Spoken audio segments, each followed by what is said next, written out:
বন্ধুরা, আবারও একটি লেটেস্ট ওয়েদার আপডেটের ভিডিও নিয়ে আপনাদের সামনে হাজির হয়েছি। আজকের ভিডিওতে আজ এবং আগামী 3 দিনের আবহাওয়া কেমন থাকবে, পশ্চিমবঙ্গের কোন কোন জেলাতে বৃষ্টিপাত হওয়ার সম্ভাবনা রয়েছে, কোন কোন জেলাতে বজ্রপাত হওয়ার সম্ভাবনা রয়েছে, সম্পূর্ণ বিস্তারিত জানানো হবে। ভিডিওটির সঙ্গে থাকুন। ভিডিওটি ভালো লাগলে লাইক করবেন, চ্যানেলটি সাবস্ক্রাইব করতে ভুলবেন না। চলুন শুরু করা যাক।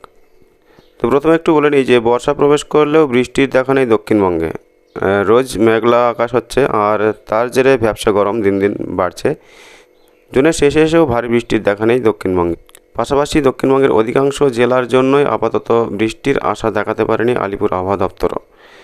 দক্ষিণবঙ্গের সর্বত্র এখনও বর্ষা ঢোকেনি, যেখানে ঢুকেছে সেখানে হালকা মাঝারি বৃষ্টি হচ্ছে, তবে তাতে তাপমাত্রার কোনো পরিবর্তন হচ্ছে না। উল্টে ভ্যাপসা গরম বেড়ে চলেছে। আবহাওয়া অফিসের পূর্বাভাস থেকে জানা যাচ্ছে যে আজ মঙ্গলবার দক্ষিণবঙ্গে মুর্শিদাবাদ, বীরভূম, পূর্ব ও পশ্চিম বর্ধমান, পুরুলিয়া, বাঁকুড়া, পশ্চিম মেদিনীপুরে আপাতত বজ্রপাত হলেও তেমন বৃষ্টির দেখা নেই।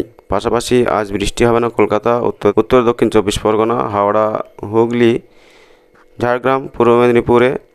আপাতত আগামী 3 দিন দক্ষিণবঙ্গের অধিকাংশ জেলাতে বজ্রপাত হওয়ার সম্ভাবনা থাকলেও বৃষ্টির কোনো সম্ভাবনা নেই বললেই চলে। বর্ষা প্রবেশ করলেও মৌসুমি বায়ু দুর্বল থাকায় এরকম দশা পরিস্থিতি তৈরি হয়েছে।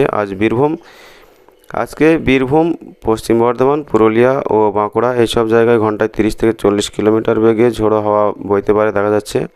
আজ দক্ষিণবঙ্গের 24 পরগনা, পূর্ব মেদিনীপুর, পশ্চিম মেদিনীপুর, ঝাড়গ্রামে বজ্রপাতের সম্ভাবনা জারি করা হয়েছে এবং সতর্কতাও জারি করা হয়েছে। আগামী কয়েকদিন বজ্রবিদ্যুৎ সহ বৃষ্টির সম্ভাবনা বাড়বে দক্ষিণবঙ্গে।